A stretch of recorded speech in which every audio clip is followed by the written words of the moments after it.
अक्षय, मला काय वाटतं की तुझं म्हणणंही बरोबर आहे. म्हणजे बघ ना, आपल्या घरात गोंधळ घालायचा की नाही घालायचा हे सुद्धा आपल्या हातात असलं पाहिजे.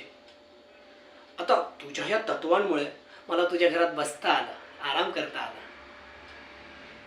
पण अक्षय, मी काय म्हणतो की जेव्हा मी त्यांचा विचार करतो ना, तर तेही मला बरोबर वाटतात. आता तूच बघ ना, म्हणजे बाहेर बघ, किती सुंदर देखावे, किती उत्साही वातावरण आहे, किती गर्दी ती. आपल्या संस्कृतीच्या आठवणी जागवणारे असंख्य सुंदर देखावे आपल्याला कुठे पाहायला मिळतील का? सांग बरं मला. हां. आणि जिथे आपण डोकं टेकवावं असे आपले आराध्य दैवत गणपती बाप्पा यांचे असंख्य रूपातल्या मूर्ती आपल्याला कुठे पाहायला मिळणार आहेत का? सांग बरं. नाही ना. हां. तर या सगळ्याचा अनुभव घेता यावा असं त्यांना वाटलं तर चूक काय? सांग बरं मला.